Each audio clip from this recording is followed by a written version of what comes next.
All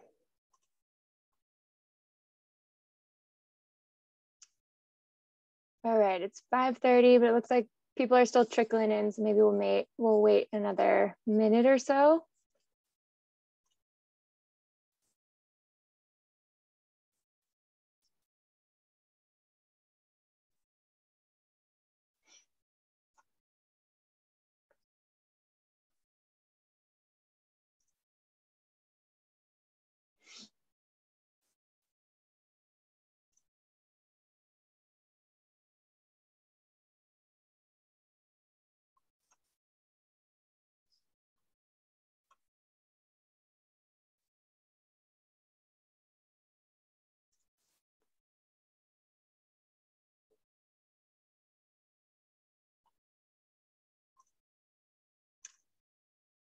All right, I think we can go ahead and get started. Welcome everyone. Thank you for taking some time out of your Tuesday evening to learn about our trails planning process. You can go to the next slide, please. I'm Melissa Bettinger. I'm a senior planner with the Tahoe Regional Planning Agency. And joining me today or tonight is Kira Smith, a senior transportation planner, also with the Tahoe Regional Planning Agency. And since the Regional Trails Plan is a very collaborative process, we have a few of our partners here on today. Mike Gabor with the Forest Service, Patrick Parcell from the Tahoe Area Mountain Bike Association, TAMBA, and Morgan Steele from the Tahoe Rim Trail Association. And they're here to give us an update on the impacts to the South Shore trails from the Caldor Fire. Next slide, please. The main goal of tonight is really to introduce you to the Tahoe Regional Trails Plan that we started working on about a year ago now. And we see this webinar as the first of a few informational webinars that we'll hold over the next few months. And we realize that the Caldor Fire has had a pretty large impact on trails in the South Shore, and that's probably in the forefront of people's minds right now. And so we've carved out, as I mentioned before, some time for our partners to give a quick update on just the impacts from the fire. After that, we'll switch gears into the long-term planning process, talk about the goals and objectives of the plan, and go over some of the findings from the public survey that was open last summer. And then lastly, talk about how you as an attendee can help inform the planning process. But before we get too far into it, we wanted to get a feel for who's in this virtual room. So if you could please answer 1 through 4, which best describes you?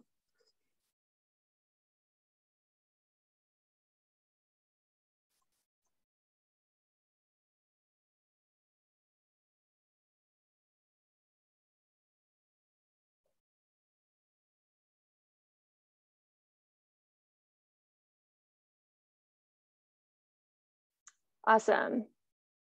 So it looks like majority are full-time residents. We have some seasonal residents, and visitor and in commuters are definitely lower on the list, but it's good to see so many full-time residents and seasonal residents engaged in this process. And then we can go on to the next poll. I would assume that most of the people that are tuning into a trails webinar are active trail users, or at least interested in trails, but wanted to test that assumption. So please just answer 1 or 2 based on what fits you best.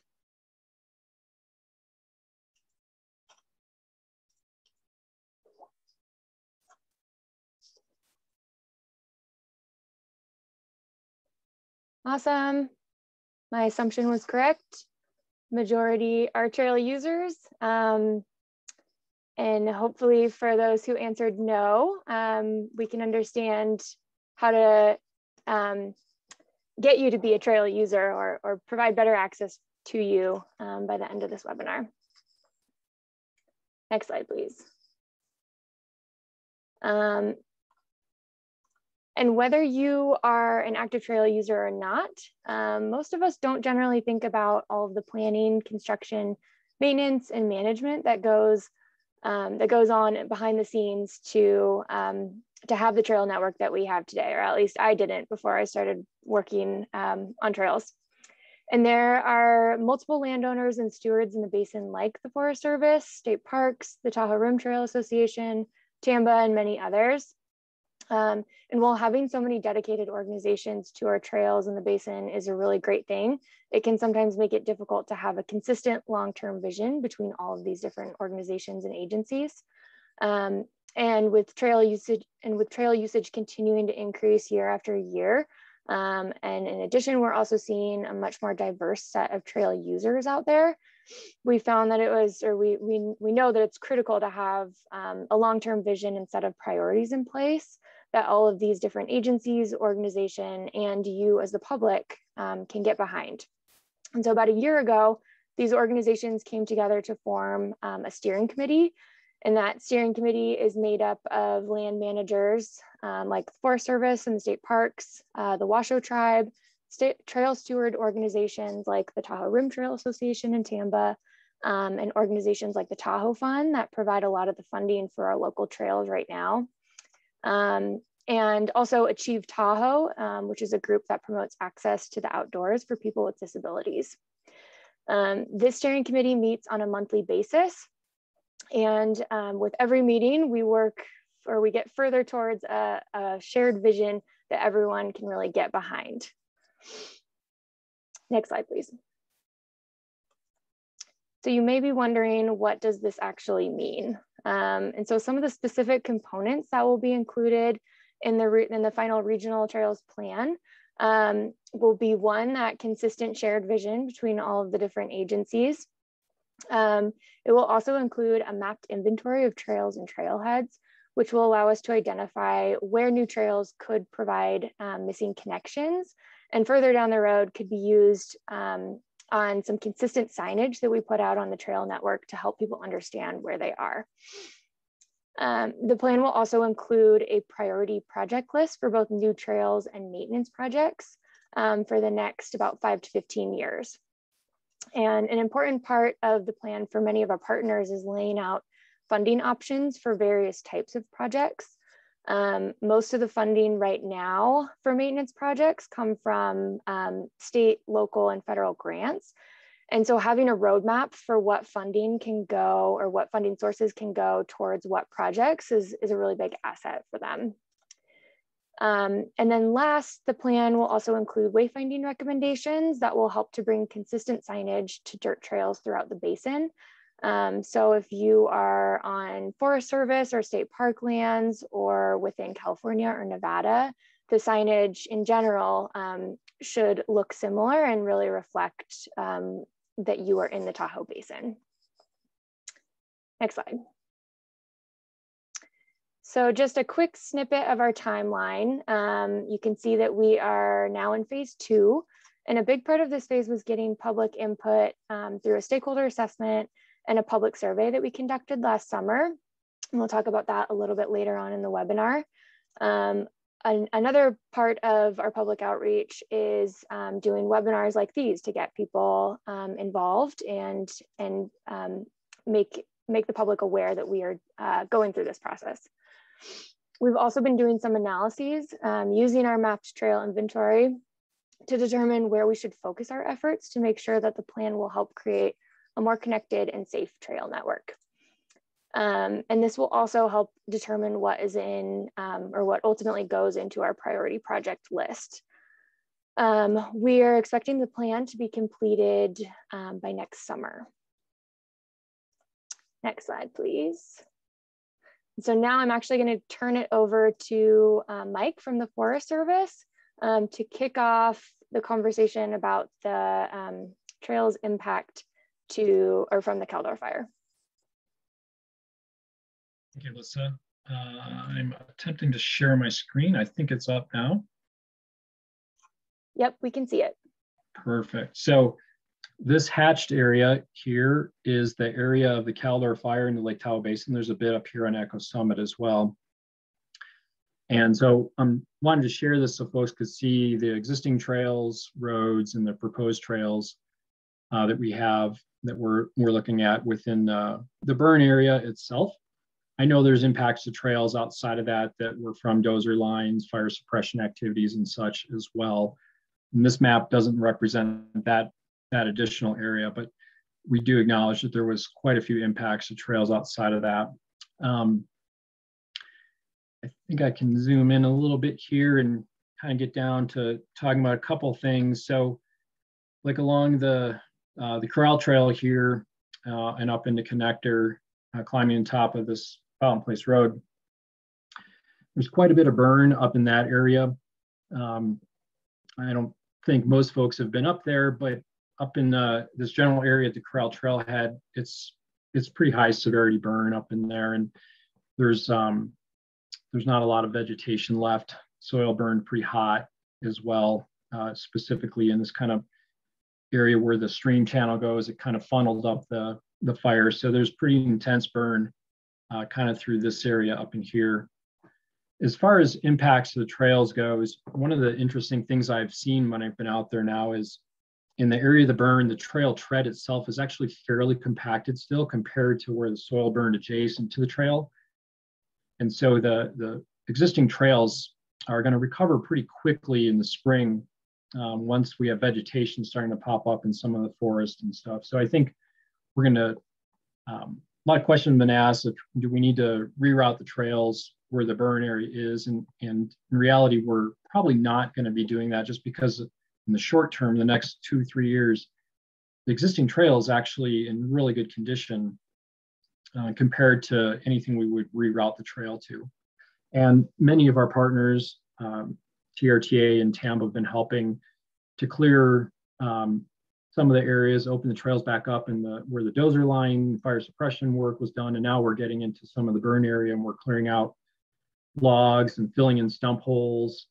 Some of our crews have been cutting down hazard trees along the roads, because we're looking to be able to open that area up sooner than later.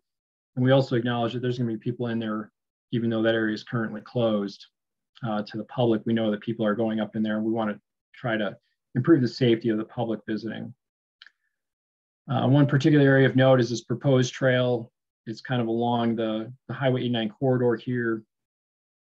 And that's where the fire kind of took off from the slope and went up. I haven't had a chance to walk some of that yet, but that is on my plan for the next week or two, to go kind of scope out this corridor and see whether there's any change for that, or if we just want to postpone that construction until the area recovers a bit with vegetation. And then I'm going to bounce to Echo, and then I think I'm going to close out kind of my conversation, just wait for questions. But up here at Echo, between on the LTBMU, so on the our side of the ridge versus the El Dorado side of the ridge, right along in this road was where some of the most intense heat was for our unit with regards to kind of trails and roads impacts. That's where there was a bunch of cabins up here that have burned. The road corridor itself has the power line burned up in there, and they've replaced that now, but most of the trees are being cut along that corridor because of the power line, the cabins, for the safety of the crews, the public, and whatnot. So we're kind of at needing to figure out a route through for the PCT next summer. And we're likely going to be rerouting the PCT temporarily along this green route, cross 50, hit this road, pop on to the Echo Lakes Road, and then rejoin in the parking lot to head off on the PCT, just because this other area that the PCT follows, or the TRT, which you're familiar with, is highly burned area and not likely going to be the greatest place to send people for right in the short term. So I think we're going to be rerouting folks this other route that's been cleared. I think, Alyssa, I'm going to end with that and turn it over to Morgan, who's going to share some more pictures and stuff. And I'm going to answer questions as they come up as well. And we're actually going to go to Patrick Parcell from the Tahoe Area Mountain Bike Association next. Patrick, take it away. Cool, thank you. Yeah, I don't have any slides or necessarily photos to share, but I just want to give a quick update on what we've been up to since the fire ended, and what our volunteers and staff have been doing to get areas reopened and make the trails safe since the fire. And first and foremost, I want to thank the Forest Service for all their help and collaboration and their understanding of what the trails mean to folks who live here and visit. Obviously, you know, mountain biking in this area, especially the trails that were impacted, is very, very popular. And it's right up against the neighborhoods, some of the main, you know, kind of corridor trails that people have recreated on for years. And we want to get them open as safely and efficiently as possible. And the key part of that is safety. And so after the fire ended and we were able to kind of get back in there, our first priority was getting the dozer lines repaired or impacted trails. And there was about 10 miles of single track trail outside the burn scar that was impacted by dozer lines. And our volunteers and staff worked to get those areas fixed once heavy equipment was gone. And we worked closely with the TRTA as well to identify those spots that were safe for our folks to work, to get those areas reopened. And the result of that was the closure being reduced to more in line with the footprint of the fire scar. And so that enabled trails around Angora Ridge, Powerline, Tahoe Mountain, all to get reopened. Since then, we've been working just in the last couple of weeks in areas that the Forest Service has gone through in the burn along the trail corridors and felled most of the main hazard trees. And we've had our staff working in there to buck out the hazard trees that they felled, filling in the stump holes, of which there are a lot. And that's kind of been the main hazard out there, where right against the trail where there was old stumps that was honestly just kind of supporting the tread, big like 3-4 foot holes. Taking a lot of work to fill those in, so that way the trail tread does not collapse when folks get back out there and start using them. That being said, there's a lot of areas where roots would have burned under the trail, and we don't always know where those are. And so even when the trails get reopened, it's going to be really important that folks from the public use caution when they're going back out there and recreating, because those will be collapsing over the next year or two still, kind of going forward. And so we're excited that we're starting to work in the burn. We aren't going to be able to have any kind of big volunteer opportunities till next year. It's just still a pretty kind of dynamic and honestly just hazardous area where we don't want to expose a lot of people to that risk with big volunteer days. But we are identifying the spots where bridges burned, signage burned, and things like that, so we can make those purchases this winter and be ready to get those reinstalled first thing next year when the snow melts, and get these areas opened as soon as the Forest Service deems it acceptable to do so. And that's most of my summary. I guess the only other thing that I will say is certainly in the years to come going to be an ongoing maintenance load in the burn area as trees continue to come down. I think folks who have been out in the Angora burn in the last week have seen, just from the recent storms, there's still trees coming down in that burn zone. And it's going to be similar and ongoing out in the Caldor Fire scar. And I think that's about it. I'll turn it over to Morgan and kind of stay tuned for questions from folks on the webinar.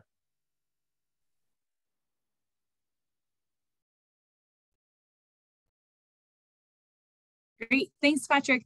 Hi, everyone. My name is Morgan Steele. I'm the Executive Director with the Tahoe Rim Trail Association. If anyone's not familiar with the Tahoe Rim Trail Association, we are the primary private partner working with land managers to steward the Tahoe Rim Trail.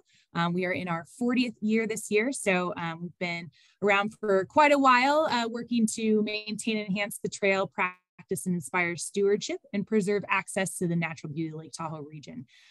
Just wanted to say first off, thanks everyone for joining the call today. It's really exciting to see this much interest around trails and recreation in the basin, and also big shout out to Kira and Alyssa for all of their leadership on this project. It's really great to see this moving forward. So I'm just going to provide a little bit of information on where we're at for the Tahoe Rim Trail in terms of the fire. So if you want to go to the next slide, just have a couple photos for you. So this is a very bleak photo.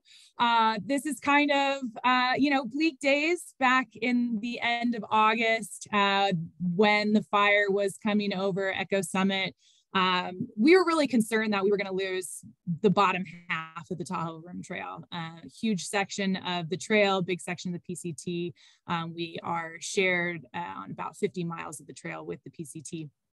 But fortunately, as the dust settled a bit, we got a bit better picture of what that impact is. And we were really lucky. You know, a lot of communities around the West are dealing with these same sort of impacts and implications. And, you know, we're all trying to figure out how we maintain this incredible recreational resource in this new reality of fire seasons that are incredibly intense, times where, you know, we can't have crews out working, or people don't even want to be out on the trail just because of smoke.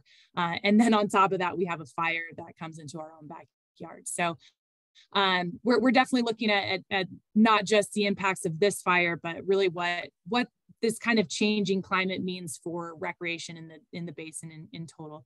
If you want to go to the next slide.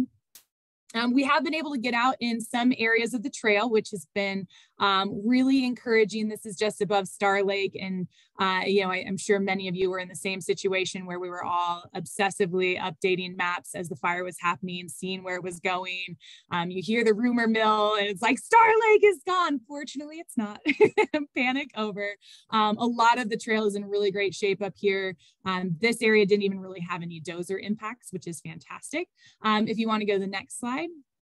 We also had some real wins like this. This is a bridge that is just north of Echo Summit. And this is a picture from this fall. It is looking like this right now. We have gotten the log off of there, but really great news. We just had installed this bridge last year, so it was really exciting to see this. But if you go to the next slide, when you kind of zoom out a little bit, this picture is kind of hard to see what's going on, but in front of Christine here, there's a little red dot in the back. You can actually, if you kind of look in on that, you can see that's the bridge.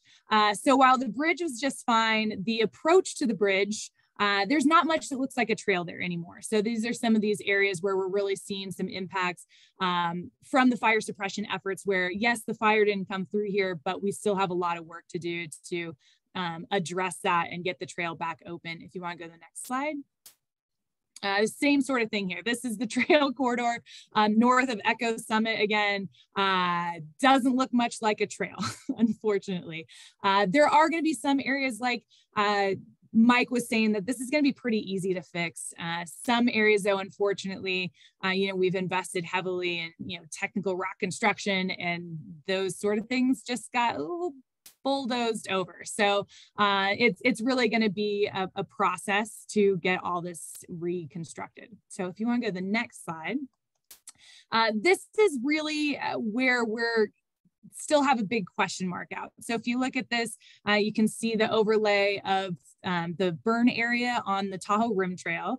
And if you go one slide down, that section that is that overlay where Mike was talking about having to reroute the PCT TRT for the coming season, that is really where we're most concerned. We spent the last 3 years, just last year, we finally finished putting in all of this brand new beautiful signage for this reroute we completed. The reroute took us 3 years of construction. It probably took almost a decade of permitting and planning work. So it's this incredible new section of trail. I hope some of you got out on it before August because we're really not sure what the status is right there.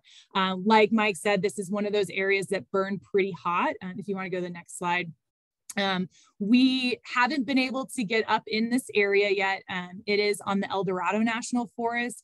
They have a much larger area that they're trying to get to a point where they can open sections back up. So we don't really anticipate this being something that we can get into right away. So that's definitely going to be a challenge for us, trying to get that fixed up and get an assessment there. If you want to go to the next slide. Sorry about that. Again, just some photos of some of the work that happened here in the last 3 years. It's a really great spot, and we're just kind of waiting to see what happened in terms of how how this section of trail fared, and then again, figuring out what we're going to do to get folks routed around this. Obviously, it's part of the PCT TRT, and for through hikers, that's going to be a bit of a challenge. If you go to the next slide, just a little bit about what we've been doing. We've been trying to work in these areas that are outside those burn scars, but still impacted by fire suppression efforts. So this is behind North Upper Truckee, working on some of those neighborhood trails. We've also done a lot of work on the power line. Also, just kind of a shout out here, if anyone's familiar, this is the city manager, Joe Irvine, out helping out with one of our board members. Actually, they're both board members of the Tahoe Rim Trail Association. So just wanted to give it a shout out to our city manager there, trying to lend a hand. But a lot of this is just really trying to take areas where you know, there was a trail and then a bulldozer came through and there is no longer a trail. So if you go to the next slide, we just have some photos of some of the work that's happening in this area with our partners, really just trying to reestablish the trail tread, where the trail goes when it's, you know, you can't really tell where the trail even is. So bringing back in whatever vegetation we can to kind of delineate the trail corridor, really work on trail drainage. All those pieces that go into trail construction is really going to be an important piece. And we really wanted to make sure that these trails that so many of us use every day behind our houses, accessing them for commutes to work, we're able to open up and do so in a sustainable manner. So if you go to the last photo, just another photo of some of the work that's being done there to really try to mitigate some of the impacts of these big areas that we needed to cut to protect the neighborhoods and the community from fire. So we're just super thankful that we have trail to still work on, that we all have homes here. So just a real big thank you to everyone involved with that effort. And also thank you to all of the volunteers and TRTA members and donors that support our work so we can be out there and getting all this important work done. But other than that, I'll just wait to see what questions folks have.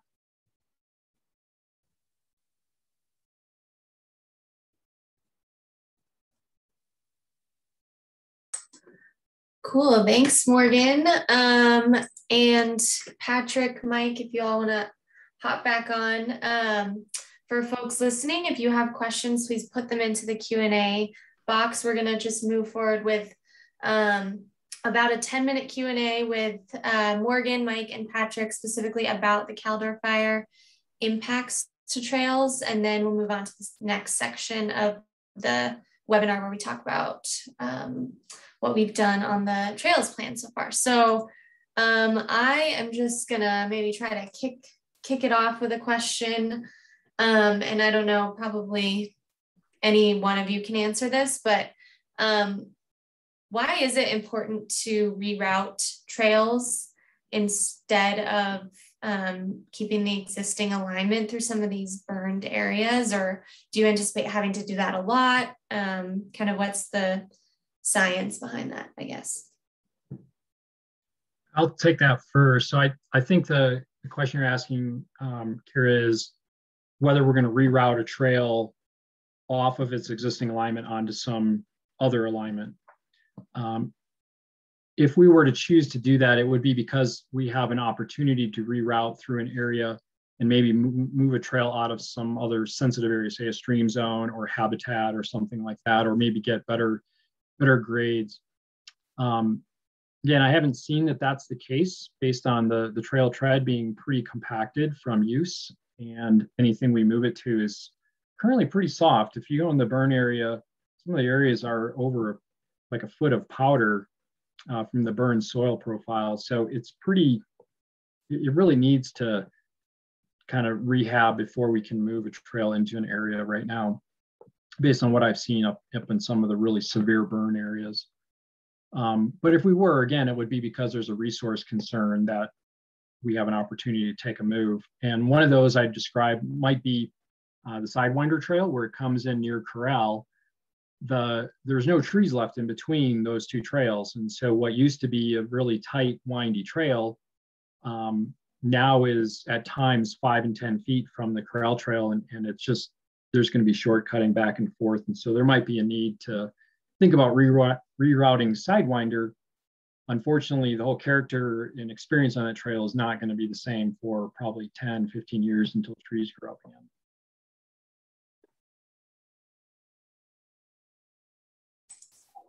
Cool, thanks, Mike. And then also, this is probably a good question for all three of you, but if people are looking for information on trail closures and the forest closure, where can they go to find that information? And we can probably also maybe paste some links in the chat. That's a good question. I believe it's on our public-facing webpage. If you search for Lake Tahoe Basin Management Unit, I believe it's on that public-facing page. I think Morgan, you and Patrick and TAMBA also have it on both of your pages too. Yeah, this is definitely something we've been trying to keep up to date as best as possible. So our trail conditions webpage has a bunch of information on what's open and where those closures are. I think the big challenge for a lot of folks moving forward is going to be when we do have changes in the Lake Tahoe Basin Management Unit that don't fully go into the El Dorado National Forest. A lot of times those closures will come up with orders and they just show either the closure or the end of a closure that's on the LTBMU. And so people just assume the whole area is open when in reality, there's also the whole other side that's outside the basin that's still closed. So I think that's going to be an important piece that we're really trying to spread the word about is, that area that did burn really intensely is mostly on the El Dorado, and a lot of that area is going to stay closed. So that's an important piece for folks to keep in mind.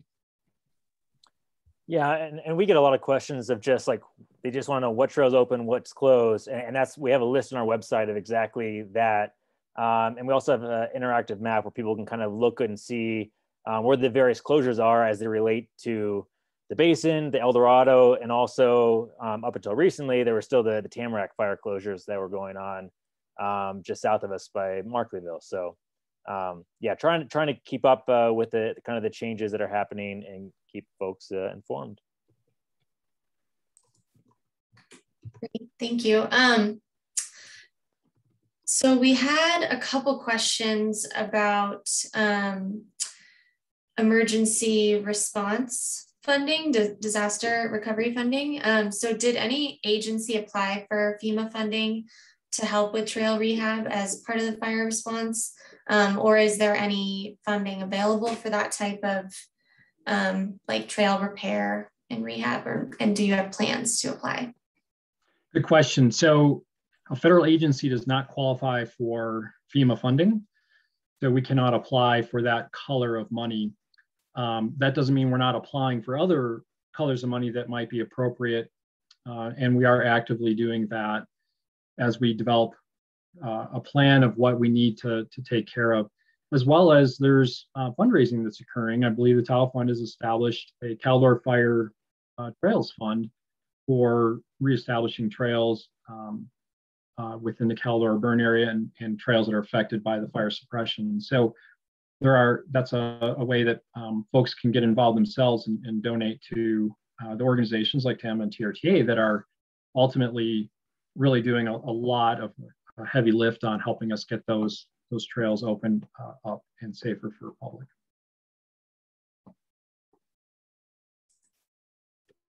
Great. And then another question, I think Mike or Patrick or Morgan, any one of you can answer this. But what exactly is involved in repairing the areas where the dozer lines were? Like what are you doing to deal with felled trees and loose soil and kind of restore the trail to what it was?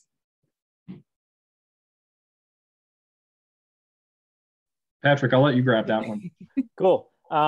Yeah, so we have a number of questions, and the priority for us after the dozers went through was first to reestablish where the trail corridor was, just to get everyone impacting the same zone and not kind of spreading out all over, making kind of a spiderweb network of trails. And then the second one was going to be looking particularly at possible erosion drainage issues where the dozers went through. And after the suppression was finished, they had heavy equipment come back through and actually do a decent amount of work with heavy equipment to do some of that rehab, especially near sensitive stream zones.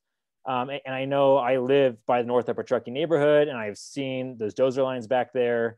And there is a lot of loose soil, but they actually do go through and kind of pocket the soil a bit with the dozers. And it's a little counterintuitive because it does loosen the soil, but it helps with infiltration of water when it does snow and rain as it goes through there. And then they also have kind of these big water bars, and they try and strategically place logs. And it does not look how it did before, but they have done a number of things that aren't obvious when you first see them to try and reduce the chance of erosion. And really, after going through, after the atmospheric river we had, I was a little nervous to see some of those spots, but they actually held up pretty well, and the water was infiltrating down. Because after the dozers go through it, really compacts it, and that's the thing that we don't want, because then the water just sheet flows off of it and just starts picking up kind of the surface material. So yeah, hopefully that gives kind of a quick breakdown of what things look like in the dozer area.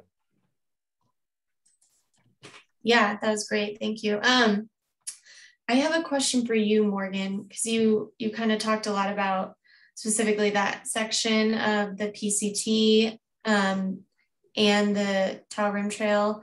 Do you know or have like any sense of when the Tahoe Rim Trail Association will be able to get up there and assess the damage and kind of like figure out a plan of action? Yeah, it's a great question. We're definitely working with partners to get up there as soon as possible. And I think we might actually make it up into some of that area on Thursday, which is really exciting, just to kind of get a sense of, how much, work we're going to have in that area, how many years potentially it's going to take to rebuild some of that. So we're definitely, starting to get into those areas. They're just over at the El Dorado National Forest. Like I said, they have a huge area that is all under this pretty intense burn. So I think they've got a lot of priority areas they're trying to get to. So we're excited to be able to start making our way into those areas and get a better sense of what's happening. Cool. Well, I think those are all the questions we had on the Caldor Fire and fire impacts to the trail specifically. So thank you, Morgan, Mike, and Patrick for joining us. And we are going to go into the next part of the webinar, talking about the plan. So I'm just going to share my screen again. And if you have questions, please continue to put those in the Q&A box, and we will get to them. We'll have another Q&A session at the end of this next presentation. So I'm just going to dive right into this next section, briefly talking about our goals and objectives for the Tahoe Trails Plan. So these are draft and they're still subject to change. And we are currently looking for feedback on the goals and objectives. So these are pasted in detail on the website, tahoetrailsplan.org. There's a tab that's called goals and objectives. And then if you scroll to the bottom of that, there's a comment box where you can just submit open feedback. And yeah, just would really encourage you to submit feedback. Let us know what you think. But just really quickly, we did draft initially the goals with our steering committee based on feedback from various stakeholders. And this kind of makes up the shared vision for the plan and the trail network in Tahoe. And so the goals will be used to guide our plan and help us prioritize actions, trail designs, and funding decisions. So we have 5 major goals. 1, user experience. We want to ensure that trail users have a positive and safe experience out on trails. Funding. We obviously want to ensure that funding is available for the long-term sustainability and maintenance of the trail network. Environment is key and critical in Tahoe, as we all know. So through this plan, we want to proactively preserve, protect, and improve the environment in planning, design, and trail maintenance. And then equity is a goal. We want to ensure that trails are accessible for different types of trail users and also improve accessibility for people with disabilities, underserved communities, and the Washoe tribe. And then lastly, connectivity. We want to create a connected and navigable trail system. And so we do obviously want your feedback on the website, but just really quickly, we're going to open up a poll and to try to get some feedback. Kind of what are the 2 most important goals to you? Like what's resonating when you look at this list? What seems like the most important? Just give a couple more seconds for everyone to answer.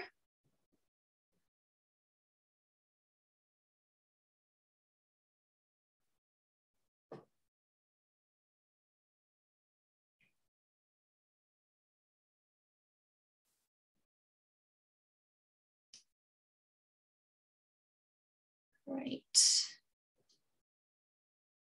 So sharing the results here. And it looks like environment tops the list, as well as people are very concerned and interested in user experience and connectivity. Great, thank you. Under each goal, we drafted a set of objectives, which are essentially goals and actions that we want to achieve through this trails plan. So the objectives are summarized here. And again, they're listed in more detail on the website, but kind of in an example of what these objectives mean and how we'll be utilizing this list. So for example, one of our equity objectives is to provide trail options for all, which in action would mean assessing which trails are available for equestrian users versus mountain bikers versus hikers, and making sure that there are enough options for each of those users. And then it would also mean possibly looking at ADA accessibility at trailheads and figuring out ways to improve those options for people with disabilities. And then another example is one of our objectives under user experience is to communicate expectations on trail etiquette. And so we did hear from a lot of people about issues surrounding trails on trash or trash on trails. And so, for example, through this plan, we'll try to figure out how to better address that problem through educational materials and etiquette signage at trailheads. So I'm going to pass it off to Alyssa now to kick off the review of our public survey findings. Thanks, Kira. And just keeping an eye on the Q&A, there were a few of you that had some great suggestions and input on the goals and objectives. So we would definitely encourage you to visit our website and provide that feedback as well. That's why that's one of the reasons why we're doing this webinar tonight, is really to get some input on these goals and objectives. So switching gears, last June, we released a public survey on the Trails Plan, and we received just under about 1,000 responses. And the majority of these responses came from the online survey, but we also had a few folks out in the field doing some in-person intercept surveys at some of our popular trailhead locations and community locations like farmers markets. And overall, we were happy with the amount of input that we received on the survey, but we realized that the responses aren't fully representative of our community. And so because of this, we will use these responses to help inform the plan. But in general, our public outreach will span more than just this survey. But for the purpose of this webinar, we did find that some of the responses were, or that just the data that came from the survey was really interesting. And so we wanted to highlight a bit of that. The poll question is cut off for me. I don't know if it's cut off for others, but we're wondering if the people who are on the webinar tonight actually did complete the survey. It looks like it's actually pretty close, but the majority are no. So that's good that we're reaching different avenues. We can go to the next slide, please. And just to dive in to some of the survey responses, first, who did we hear from? The majority of our respondents were full-time residents, which is similar to what we have tonight, followed by seasonal residents and visitors at a much lower response rate. Next slide, please. And one of the questions we asked was, which trailheads do people visit most frequently? And we found that the most popular trailhead in the basin is the Corral Trailhead on the South Shore, followed by Dollar Creek and Emerald Bay. Not a huge surprise. But this was an interesting question because the timing actually was interesting on the survey, because the survey closed just right before the Caldor Fire came through. And so unsurprisingly, the most popular trail on the South Shore were generally the ones that were burned. And so we can assume that people who were using these trails are using other trails and maybe traveling further distance to get to other trails now that access is no longer there. Next slide. We also asked where people were coming from, and this gave us an origin point for the trailheads that you saw in the last slide. Some of the more popular trailheads are shown on these maps here. And this question really helps us understand the travel behavior of our respondents and allows us to think about what types of amenities are needed at different trailheads. And not all of these amenities are the same for each. So we may need less parking at a trailhead that is being accessed primarily by people who are walking or biking, like the Hartunian trails that are right behind the Sierra Track neighborhood in the South Shore. And then similarly, at trailheads that are more popular and maybe don't have a lot of parking, we can start to think about where transit opportunities may be appropriate. So trailheads like Emerald Bay, where there really is limited amount of parking and a very high demand to go there. Next slide, please.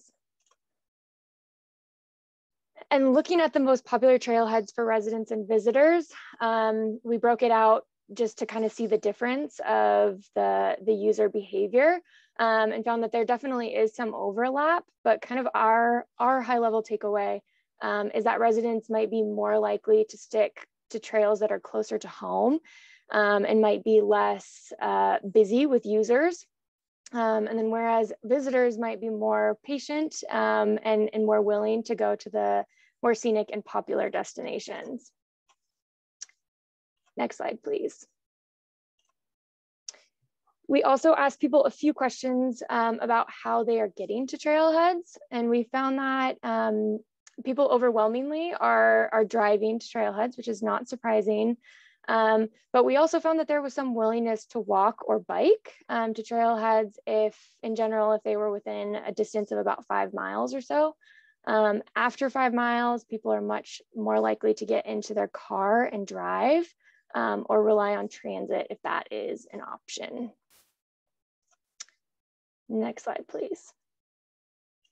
And then speaking of transit, a little over 50% of people in both the resident and visitor category were willing to take transit. And so while transit isn't the main focus of the Regional Trails Plan, transit is something that we will consider and make recommendations where appropriate based on kind of the demand and if it makes sense for that specific trailhead.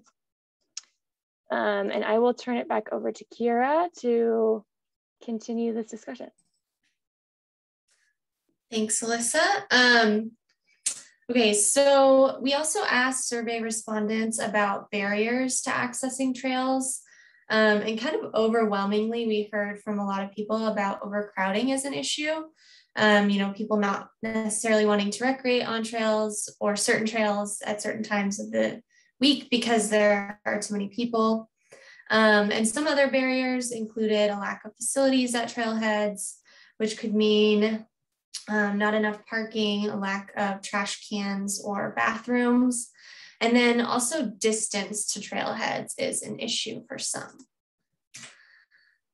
So I just mentioned that distance to trailheads is one barrier that was identified by some people. And Alyssa kind of talked about the distances that people are willing to travel by bike or foot to access trails. Many said 1 to 5 miles or less than 1 mile. And so for people walking, we typically, in transportation planning, for people walking, we typically look at between 1/4 mile and 1/2 mile as sufficient walkable access to a place, a trail in this case. And so here is what that looks like for some of the different neighborhoods around the basin. And this is kind of a preliminary watershed analysis, but as you'll recall, one of our goals is equity, and one of our draft objectives is to improve access to trails for underserved communities. So the highlighted green zones are what we call community priority zones, which just means that there are higher populations of low-income households, people of color, individuals with a disability, seniors over 65, and households without access to a private vehicle. And so those are more of our underserved communities. And then on these maps, the yellow shaded areas are showing the walking distance to trails. And so through this plan, we'll be looking at accessibility to trails in all neighborhoods, but kind of particularly focusing on those community priority zones to try to improve access. So we also asked in the survey if people had difficulty accessing trails due to a physical or mental disability. And of the people who said yes to this question, these points on this map are where the trails that they access the most. And this is really just scratching the surface because we did only have 49 people say yes to that question. And we know there's far more people who do have ADA accessibility issues in the basin.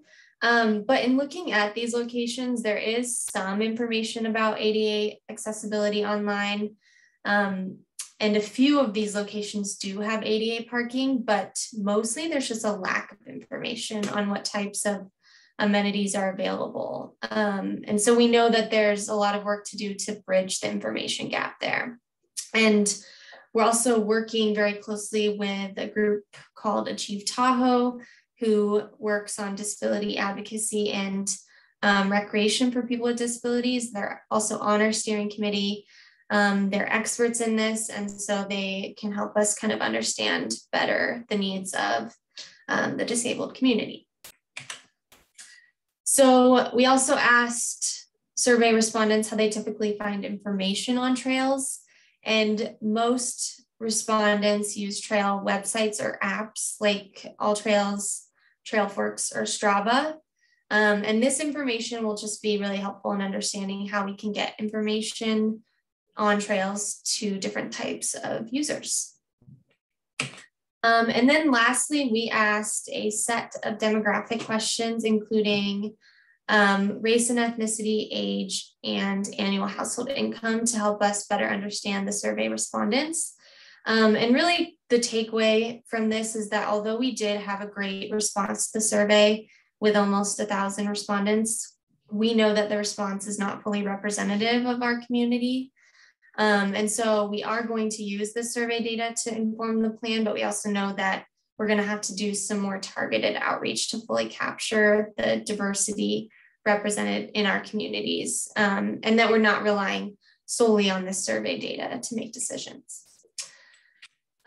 So the last few slides provided some snippets of data and tables from the survey, but if you want to look more closely at the data, you can take a look at this data dashboard that's available on the website, tahoetrailsplan.org. And you can the map is interactive and you can scroll through the different questions to just explore the data on your own. And so with that, just quickly before we move on to Q&A, that's the end of our public survey analysis presentation. But before we move to Q&A, we just wanted to make sure that you are all aware of opportunities to submit feedback on the plan and to find out more information about the plan. So to submit questions or comments, you can email us at tahoetrailsplan@trpa.gov. And then we'll be posting any future outreach opportunities to the website, and we'll also send out some of those opportunities via email. And then, as I mentioned earlier, we are looking for feedback on the draft goals and objectives. So you can read through those on the website at tahoetrailsplan.org. And then you can also on the website submit a user conflict. And there is, so if you've experienced a user conflict on the trail network at any location, we have a tab on the website that has a web map with a form to submit a conflict if you've experienced one while out on the trail. So we want to know about it and where it happened so that we can look at solutions. So with that, I think we're just gonna move over to Q&A. So if you do have questions, please continue to put those in the Q&A, and we'll try to answer as many as we can. Yeah, and I can kick it off. Someone had a question about anyone from an underserved community on our steering committee. And as Kira mentioned, we do have a representative from Achieve Tahoe that sits on our steering committee. We also have the Washoe tribe. In general, we were trying to keep the steering committee a relatively small group, so we were able to kind of tackle some hard issues that the agency representatives are really familiar with, and then have a robust public participation process where we can essentially vet what we're coming up with in the plan with the community. This is still something that we are building out.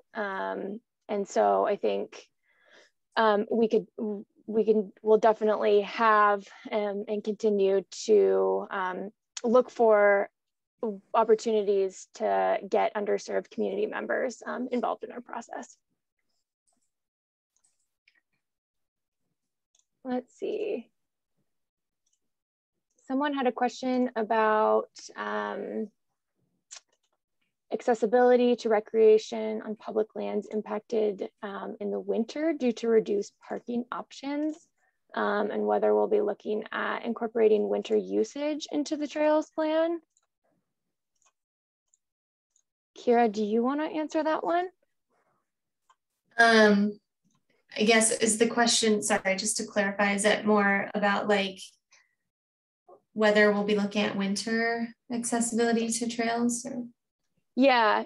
So I think the plan is primarily looking at dirt trails. And so like winter backcountry access isn't a key focus of this plan, but I think we can look at potentially how this would fall under like corridor plans, because those typically look at more parking related issues than this plan will, especially in the winter.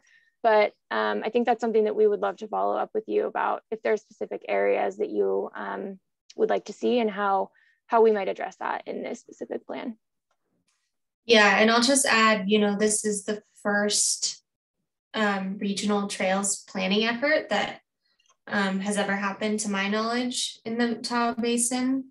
And so, there's obviously a million different things that we could have looked at, and opening it up to another season of trail recreation. We felt like for the scope of this plan was maybe a little bit too much, but that's definitely something I think a lot of the partners are interested in moving forward in the future. So there could be some variation of this plan or planning process in the future, or some recommendation that comes out of this plan to look more specifically at winter trail recreation in a future plan. Someone has a question about implementing reservations, or are we planning to implement reservations for parking areas at trailheads? I think that this would also really fall within the corridor planning process. Reservations for parking areas, it's not just looking at parking necessarily, it's looking at other ways that you can access trailheads like transit, walking or biking potentially.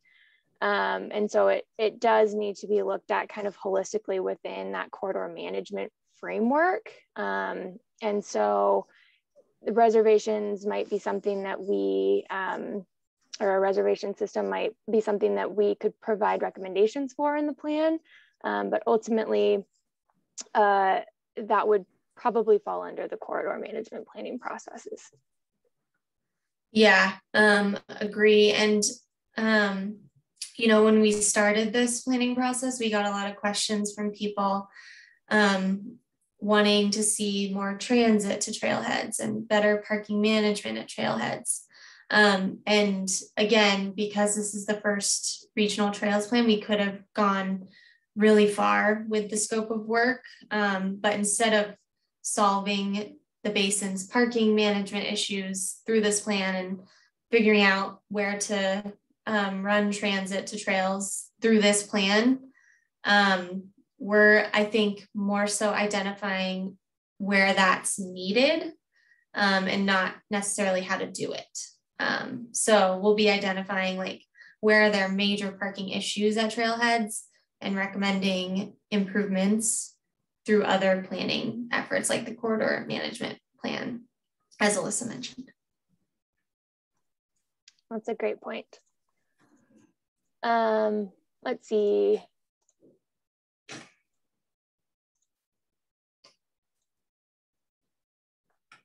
Sorry, just catching up on the Q&A. I think there were a couple questions about public outreach and the survey and how we got information out about the survey. So we did, the survey I think was open for 2 months. I think I remember in June and July of this year, this summer, and we did send it out to as many newsletters as possible. We had the different steering committee agencies post to their websites and social media.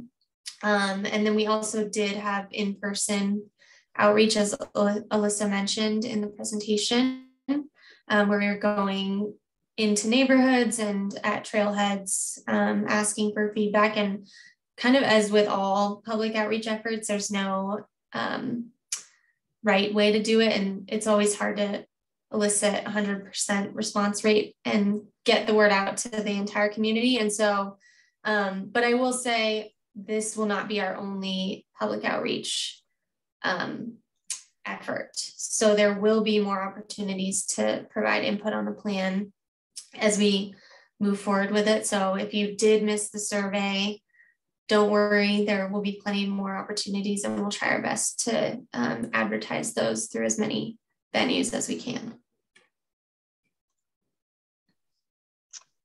Thanks, Kira. One question is about kind of balancing the needs and etiquette of all trail users. So how can you assure users of the trails that mountain bikers will slow down and look for competing users that might be at risk if riders are not careful, and encourage overall general safety and ease of mutual use? I can kind of kick that one off, and Kira, if you have any other thoughts. I think, you know, it's not just mountain bikers, it's all users. I feel like oftentimes users just kind of compete with each other, just the nature of the different uses. And so as part of this plan, I think we will try to incorporate an education and an etiquette campaign and work with our partners to really get the word out on that. We're also looking at ways with popular trails and trailheads that we can sort of mitigate some of those conflicts. So if there are opportunities to, like for new trails or existing trails, if we can make them like a loop trail instead of an out and back, that might mitigate some of the conflict that we're seeing between users just by, you know, not having so much out and back traffic if you can go more in a loop. And Kira, I don't know if you have any other thoughts on that. No, I think you said it. There was kind of a related question about, well, I guess not that related, but somebody asked, are equestrian staging areas planned for as part of this plan? And we do know that equestrian staging areas, that's an issue that the equestrian community is very concerned about. So it's definitely on our radar. And as we move into the next phase of this plan, which will be more specifically looking at actual projects that will, I can assume, be part of that process. I couldn't necessarily tell you where that will happen at this time because we're not into that specific detail yet, but that's definitely something we're aware of and hoping to find some solutions for. We had one question, how do you balance equity and impact to the environment? I think an example of, yeah, that is a good question. And there were a few other questions and comments about kind of competing goals and how do you balance them? And I think an example of equity and the environment specifically would be going back to what Kira was talking about providing opportunities for people who may have a physical disability and can't access many trails in the basin. If there are trails that are relatively accessible right now, are there things that we can recommend in this plan to make it even more accessible? Not necessarily opening up all trails or not even close to opening up all trails in the basin to being, you know, like flat or accessible to people with disabilities, but like where can we provide some recommendations in specific locations that really target that equity goal? Yeah, and just to add to that, you know, like Alyssa and I are not experts in equity by any means. And so to kind of make up for that, we have people on our steering committee who are directly providing feedback, who are experts in equity, representatives from the Washoe tribe and to Chief Tahoe. And then we're also doing additional outreach to some of those underserved community groups because we don't have all the answers to that. And so we are definitely, I think, more of the people on our steering committee are experts in environmental protection and regulation. And so we are trying to balance that by hearing and listening more from people who are experts in equity.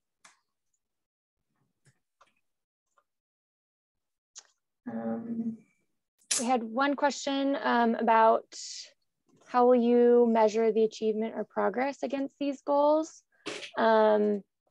I think that's a great question, and part of the plan will include like a performance measures section where we can look at, you know, not only how are we achieving these goals, but also, you know, are trails being built and how are they being maintained?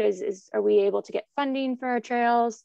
And so we will include a section in the plan once a draft comes out that addresses that.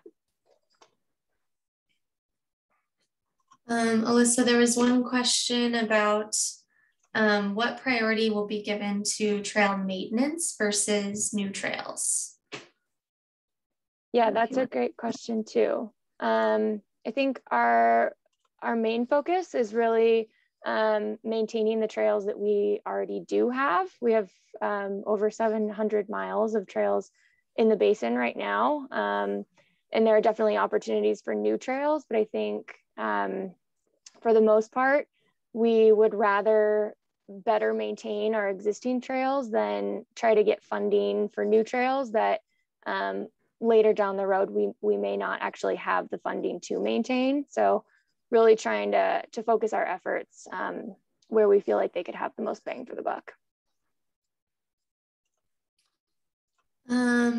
There's actually one question on here about motorized trails, and I'm gonna see, Mike, if you're still on, I might punt this question to you, but the question is kind of about, it says, you know, the LTBMU hasn't really added motorized trail mileage in a while, but that is in the process right now. Can you talk about that travel management plan and maybe how that relates to this plan a little bit and how that's working to increase the number of motorized trails?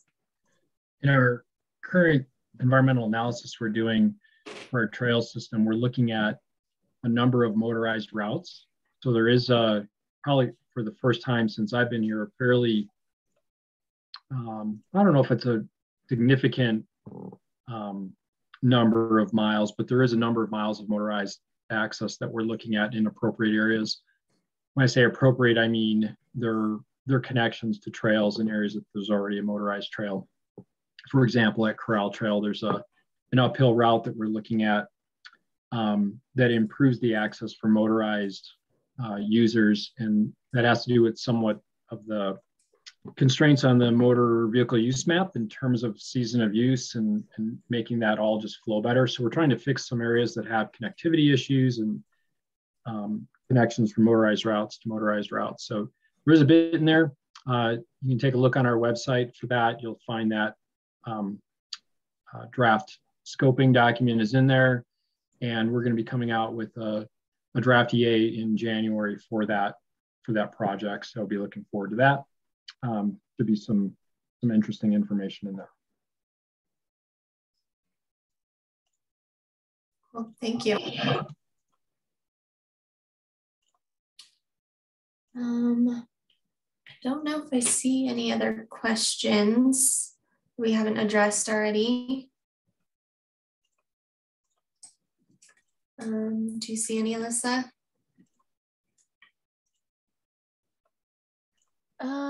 Let's see. There's quite a few.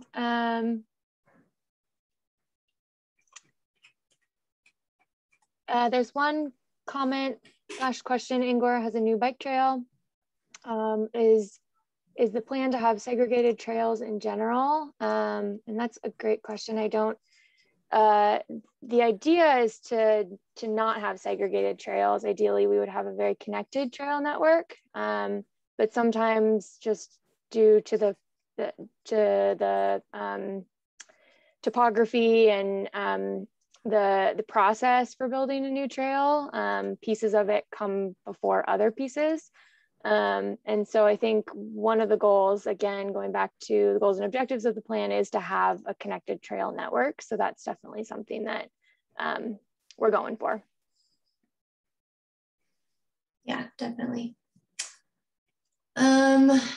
Cool. Well, I think that kind of ends the Q&A session. Thank you to everybody who submitted questions and tuned in to the webinar. Just again, our trail website is tahoetrailsplan.org. And you can find all of the information about what we've done with the plan so far, as well as the full list of goals and objectives, a web map of the existing trail network, and a data dashboard with the survey results. So there's also a comment box on there, so please submit your comments and feedback, and we will be posting. This webinar has been recorded, so we'll post that, and yeah, we'll be in touch with more outreach opportunities. And just thank you again to all of our panelists, and thanks to everybody who tuned in, and have a great night.